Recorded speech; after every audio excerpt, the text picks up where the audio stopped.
Bonjour à tous et bienvenue dans cette 7ème Tech News spéciale fin du monde sur iPodTouchIsThePro.com et dans l'émission Valentino fait de la radio, en live ce jeudi 20 décembre à 23 h pour faire la fête avec les Mayas.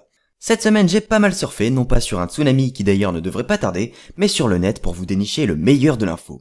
Instagram choque en changeant ses conditions d'utilisation, Google Maps est de retour sur iOS, Siri débarque dans certaines voitures et Apple pense déjà à un iPad mini 2. C'est parti pour la Tech News de la semaine. System one loaded.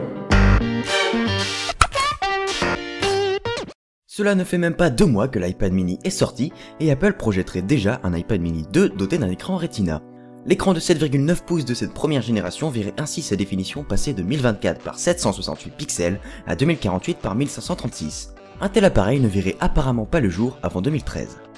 Dans la 5ème Tech News, je vais vous parler d'un concept de montre connectée à Siri. Cette fois-ci, l'assistant vocal d'Apple débarque dans un objet un peu plus gros. J'ai été inventé par Joseph Cugnot, je suis pour beaucoup de gens indispensable, je possède 4 roues, je suis une voiture. Oui, vous avez bien entendu, le projet a été annoncé lors du salon de l'automobile 2012, Siri débarquerait dans les voitures de General Motors. Avec ce projet, le leader américain espère moderniser ses 4 roues. En effet, d'ici l'année prochaine, Siri équipera les ordinateurs de bord des voitures Chevrolet, et oui, il fallait pas s'attendre à la Twingo. 3 modèles inaugureront cette nouveauté qui laissera certainement des traces dans le monde de l'automobile, la Spark, le Sonic LTZ et RS. Pour utiliser le service et ses applications, il est impératif de posséder un iPhone 4S ou plus. Parmi elles, on retrouve la navigation, la gestion de la musique et des appels, ainsi que la lecture audio des textos. Le tout sans ôter les mains du volant, le but étant d'effectuer des opérations sans interrompre la conduite. C'est en fait une sorte de kit main libre amélioré, vu par Apple. Beaucoup l'attendaient, Google Maps est enfin de retour sur iOS. Apple s'est largement planté avec son application Plante, Apple s'est largement planté avec son application Plan, et dire que Maps était attendu relève de l'évidence. Lancée le 13 décembre dernier, l'application est déjà sur une très grande partie des iPhones, même presque tous. 48 heures après sa sortie sur l'App Store, l'appli avait déjà franchi le cap des 10 millions de téléchargements. Plus efficace, plus précise, plus claire, cette arrivée saura vous ravir.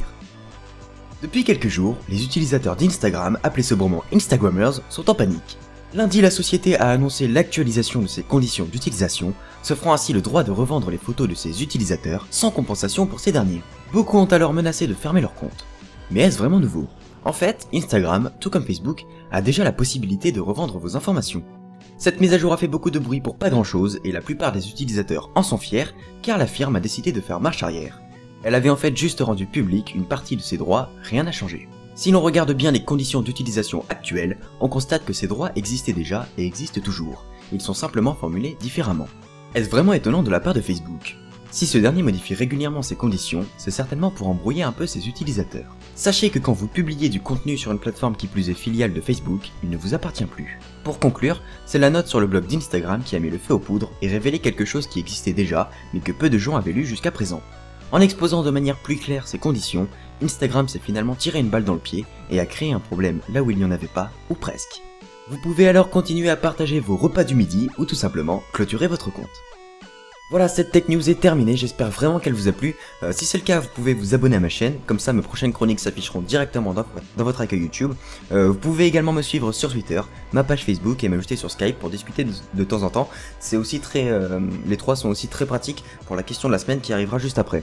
N'oubliez pas, ce jeudi à 23 h, suivez l'émission Valentino fait de la radio en direct et en tweetcam. Si vous ne pouvez pas, elle sera rediffusée sur YouTube. Je vous donnerai les liens sur les réseaux sociaux ainsi que dans la description. Merci à Ilou pour ce design spécial fin du monde, à toute la team ICIAP ainsi qu'à l'équipe VFDLR. Ne partez pas, les réponses à la question de la semaine arrivent tout de suite. Que pensez-vous de la nouvelle version de YouTube ?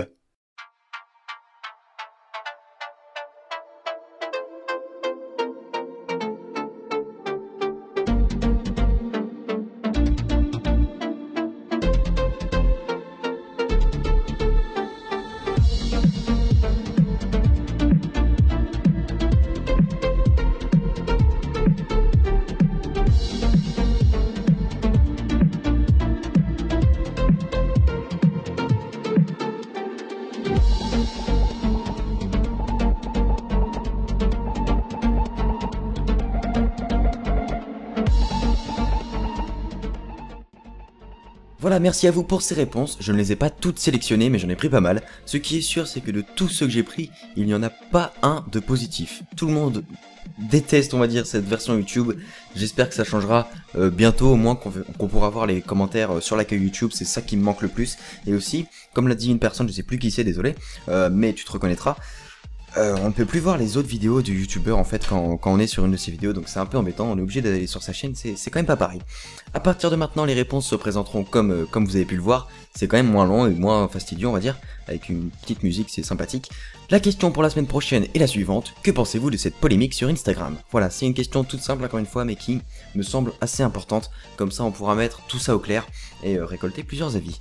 Tous les moyens sont bons pour y répondre, que ce soit par commentaire ou MP YouTube, Facebook, Twitter ou Skype.